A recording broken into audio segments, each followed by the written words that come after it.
Radhe Krishna everyone. उम्मीद है कि आप सभी अच्छे होंगे।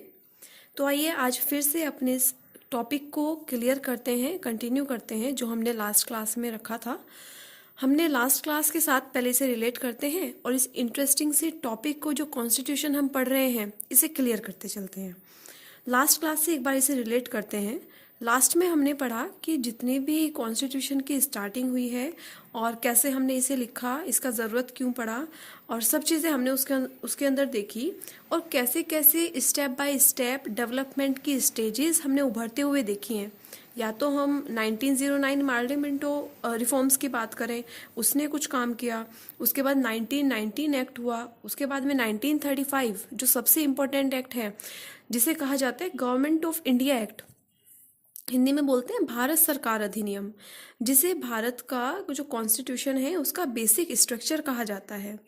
ये जो गवर्नमेंट ऑफ इंडिया एक्ट था, तो कॉन्स्टिट्यूशनल असेंबली के जितने भी मेंबर्स थे उन सभी ने 1935 एक्ट को ही बेस मानकर एक सुंदर सा कॉन्स्टिट्यूशन लिखकर तैयार कर दिया। जैसे हम बात करते हैं कि 1935 एक्ट पारित हुआ, गवर्नमेंट ऑफ इंडिया एक्ट, तब से लेकर और जब तक हमें फ्रीडम मिली है तब तक हमारा जो सिस्टम है वो इसी के अकॉर्डिंग चलता रहा। तो जब लास्ट क्लास हमने करा था तो उसके अंदर हम कैबिनेट मिशन की बात कर रहे थे। कैबिनेट मिशन जो कि ब्रिटेन से आया, उसमें के अंदर 3 मेन मेंबर्स थे। एक थे पैथिक लॉरेंस, दूसरा अलेक्जेंडर, और जो तीसरे थे उनका नाम था स्टेफोर्ड क्रिप्स, जिनमें के जो लीडर थे वो पैथिक लॉरेंस थे। तो ये जो कैबिनेट मिशन हमारा भारत आया, कैबिनेट मिशन मार्च 1946 में आया और मई 1946 तक रहा। तो जितने भी मेंबर्स कैबिनेट मिशन में आए थे वो सभी हमारे जो बड़े बड़े लीडर्स थे उनके साथ में बैठकर मीटिंग्स करते थे और बड़े बेस्ट सजेशंस देते थे। तो ये बड़े काबिल तारीफ था कि अंग्रेज़ों ने जाते जाते कुछ बेहतर सजेशंस दिए या कहीं कि एक सही रास्ता दिखाया, बट जिसके लिए हम पहले से भी तैयार थे अपने बिहाफ पर, क्योंकि हमें पता है कि अगर हमें फ्रीडम मिलने वाली है तो सब चीज़ों के लिए हम पहले से तैयार थे कि क्या चीज़ें हमें किस तरीके से कंटिन्यू करनी है उनके बाद में, क्योंकि ट्रांसफ़र ऑफ पावर हो जाएगी तो सब खुद से ही हमें मैनेज करना है, जो लीडर्स होंगे सब चीज़ें उनके ऊपर आ जाएगा। तो जो कैबिनेट मिशन के कहने पर एक संविधान सभा बनाई, लेकिन कॉन्स्टिट्यूशनल असेंबली जो संविधान सभा हमने कही है, इसका एक बेसिक कॉन्सेप्ट मैंने लास्ट क्लास में ही बताया था कि 1934 में एम एन रॉय थे जो कम्युनिस्ट पार्टी के लीडर थे। जो कॉन्स्टिट्यूशनल असेंबली है उसका बेसिक कॉन्सेप्ट उन्होंने ही दिया। उन्होंने कहा था कि हमें कॉन्स्टिट्यूशनल लिखने के लिए इतने सारे मेंबर्स उसके अंदर इंक्लूड हैं। अभी बात करें तो जिसके अंदर 389 मेंबर्स इंक्लूड थे, जिनका नेम लिस्ट में आया था, 389 मेंबर्स थे जो कॉन्स्टिट्यूशनल असेंबली में थे। तो उनके बैठने के लिए या उन्हें मीटिंग्स करने के लिए एक जगह चाहिए। तो उन्होंने कहा कि कॉन्स्टिट्यूशनल असेंबली क्या करनी चाहिए, एक रखनी चाहिए। तो कैबिनेट मिशन आने पर ये सारी चीज़ें हो गई, जिसके अंदर 389 मेंबर्स में इलेक्टेड मेंबर्स भी थे, नॉमिनेटेड मेंबर्स भी थे। बात करें तो जिनमें देसी रियासतों के लोग भी थे और ब्रिटिश भारत के लोग भी थे, और जो कमिश्नरी प्रांत थे वहाँ के भी लोग थे। तो ऐसा नहीं है कि सभी लोग फिर मीटिंग्स में आए।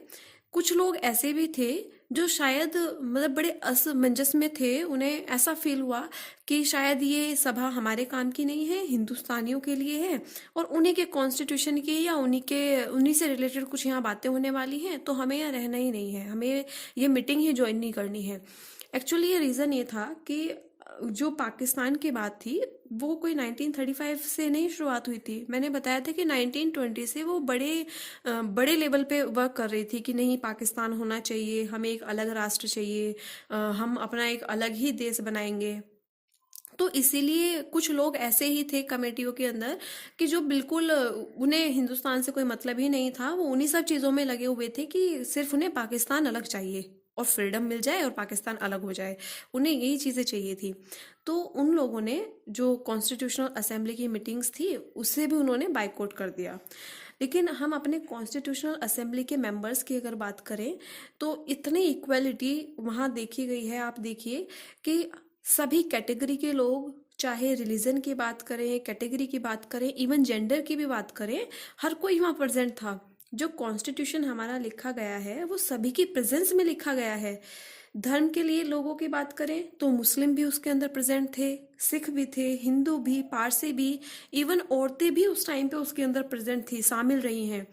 तो ये सब लोगों की एक यूनिटी थी और इस यूनिटी में रहकर ही एक बेहतर सा कॉन्स्टिट्यूशनल लिखने की, संविधान लिखने की कोशिश की गई और जिसमें कि कामयाब भी रहे। एक इतना सुंदर सा, इतना बेहतरीन कॉन्स्टिट्यूशन लिख के तैयार हुआ जिसे दुनिया का सबसे बड़ा और रिटन डॉक्यूमेंट कहा जाता है।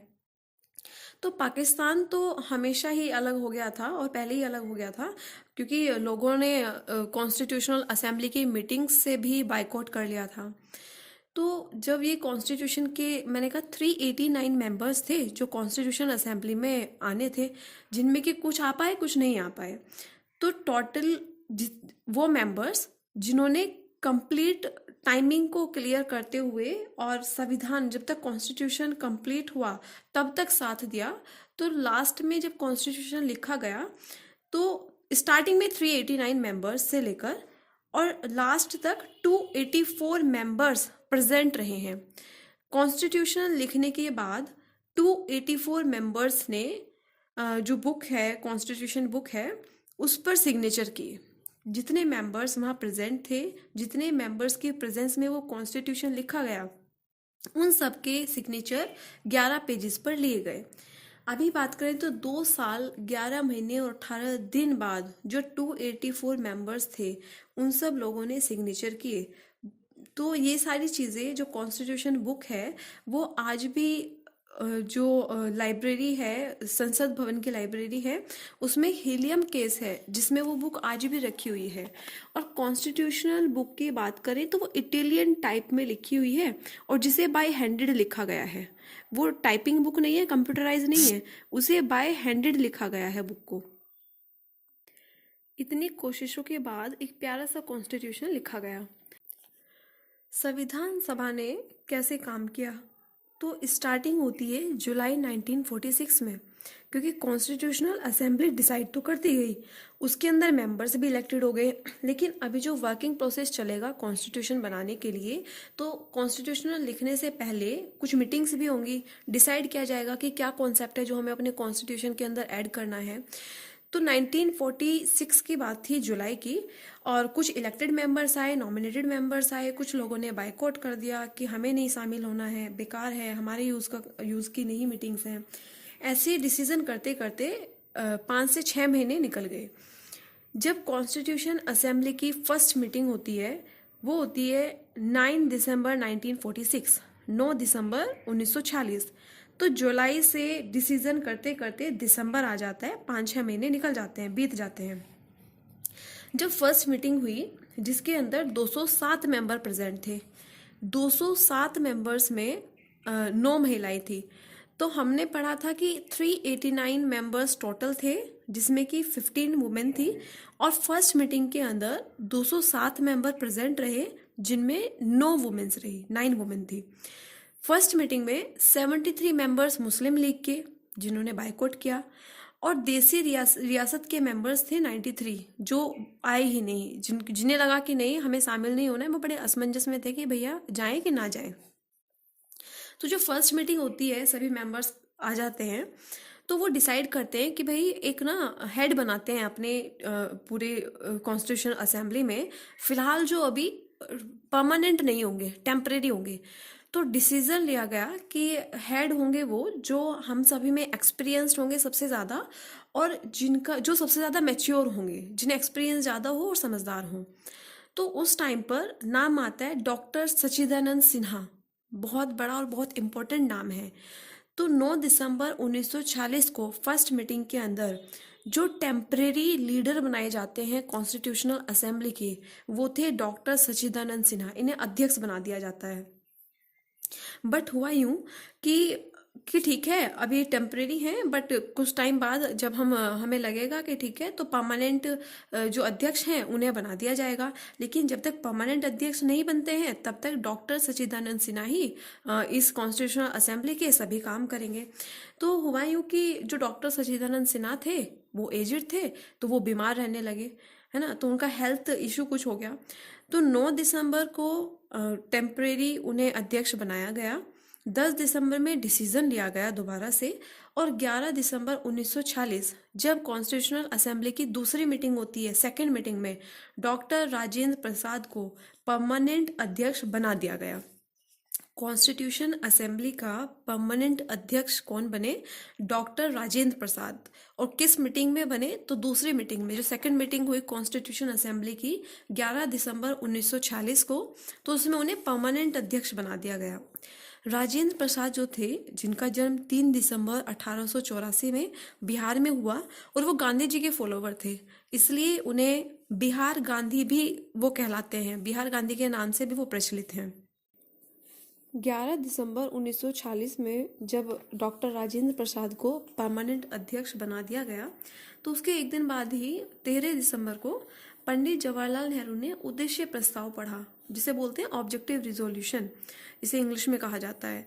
तो 230 से 300 लोगों के क्राउड में जिनके सामने कहा गया कि हम सब लोग जो यहाँ इकट्ठे हुए हैं, हमारा ऑब्जेक्टिव क्या है, हमारा उद्देश्य क्या है इस कॉन्स्टिट्यूशनल असेंबली को बनाने का, और हम सब के मेंबर्स के यहाँ इकट्ठे होने का। तो ये सब चीज़ें रखी गई। तो अगर हम ऑब्जेक्टिव की बात करें, देखो दो वर्ड होते हैं, एक होता है ऑब्जेक्टिव, एक होता है एम, जिसे हम गोल भी बोलते हैं। तो भारत की आज़ादी ऑब्जेक्टिव नहीं थी, हमारा गोल था, हमारे लीडर्स का, कि भारत आज़ाद होना चाहिए, लेकिन उसे अचीव करने के लिए कितने छोटे छोटे स्टेजेस रखे। एकदम तो आज़ाद नहीं हुआ। हमने 1857 क्रांति में कोशिश की, फिर 1920 की बात करें असहयोग आंदोलन की कोशिश की, फिर 1930 में सवनी अवज्ञा आंदोलन आया, उसमें कोशिश करी कि देश आज़ाद हो जाए। 1942 की बात करें, जिसे भारत छोड़ो में हमने कोशिश करी। और ये तो सिर्फ मैं कांग्रेस के पॉइंट ऑफ व्यू से बात कर रही हूँ। अगर हम क्रांतिकारियों के पॉइंट ऑफ व्यू से भी बात करें, तो HRA बना इन्हीं सब चीज़ों के लिए, HSRA बनाई गई, कितने सारे गठन बनाए गए कि अपने देश को जल्द से जल्द आज़ादी मिल जाए, आज़ाद कराया जाए। और जहाँ तक है कि इन सभी कोशिशों का परिणाम ये निकला कि हम फाइनली उस अपना जो गोल था उस तक हम पहुंच गए, है ना। लेकिन छोटे छोटे ऑब्जेक्टिव्स रखे गए। ऑब्जेक्टिव का मतलब होता है कि ऐसे अचीवमेंट्स जो हम जल्दी से पा सके, जो छोटे अचीवमेंट्स होते हैं ना, उसे बोलते हैं। तो अलग अलग स्टेट से इतने दूर से सब लोग आए हैं, क्यों आए हैं? तो उनका सबको उद्देश्य बता दिया गया, क्लियर कर दिया गया। तो ऑब्जेक्टिव रिजोल्यूशन की बात करें तो जो कि स्टार्टिंग में ही हो जाना चाहिए था, लेकिन उसे लेट कर दिया गया। दरअसल BR अम्बेडकर जी ने कहा कि जो लोग बाइकआउट करके गए हैं, कि जिन्होंने मीटिंग्स में शामिल नहीं हुए हैं, तो कुछ टाइम के लिए रुक जाते हैं, तभी ऑब्जेक्टिव रिजोल्यूशन रखेंगे, क्या पता वो लोग वापस आ जाएं। लेकिन वो तो आए नहीं। तो फाइनली 22 जनवरी 1947 को इसे पारित कर दिया गया, ऑब्जेक्टिव रिजोल्यूशन को। तो इसी साल की बात, तो 1947 में ऑब्जेक्टिव रिजोल्यूशन को पारित किया गया, और 1947 ही वो टाइम था जिस टाइम पे हमारी कंट्री फ्रीडम हमें मिलने वाली थी। तो हमारे यहाँ वायसराय बनकर आते हैं लॉर्ड माउंटबेटन। अब सबको पता था कि भारत आज़ाद के रास्ते पर आ गया है, और इसी दौर में आज़ाद हो जाएगा। ये कहें कि ट्रांसफ़र ऑफ पावर इसी दौर में हमें मिल जाएगी। तो मार्च की ये बात है, और इसके बाद काम चलते गए, और अगस्त में जब हम आज़ाद हुए, तो 15 अगस्त को भारत के दो हिस्से हो गए, और एक जिसका नाम पाकिस्तान हो गया और दूसरा जिसका नाम पूर्वी पाकिस्तान रखा। 15 अगस्त को देश आज़ाद हुआ। उसके बाद 29 अगस्त 1947 को कुछ कमेटियां बनाई गई। अगर टोटल कमेटी की बात करें तो 22 कमेटियां थी, जिसके अंदर 8 कमेटियां मेजर थी। तो 29 अगस्त को ड्राफ्टिंग कमेटी, जिसे हिंदी में कहते हैं प्रारूप समिति, जिसे सबसे बड़ी कमेटी कहा जाता है, और इसके अंदर 7 मेंबर्स थे, जिनमें लीडर जो थे वो BR अम्बेडकर थे। तो जब BR अम्बेडकर जो थे वो एक्चुअली बंगाल की सीट से वो कॉन्स्टिट्यूशनल असेंबली में आए, और क्योंकि बंगाल का जो पोर्शन था वो पूर्वी पाकिस्तान में चला गया था, तो उनका सीट चला गया। तो उनकी सीट चले जाने के बाद में एक मेंबर थे कॉन्स्टिट्यूशनल असेंबली में, जिनका नाम था BN राव। जिन्होंने वाकई में बाय हार्टेड काम किया है। सबने काम किए और पैसे लिए। कॉन्स्टिट्यूशन असेंबली में जो वर्किंग करी, जितने मेंबर्स थे, सबको पैसे दिए जाते थे।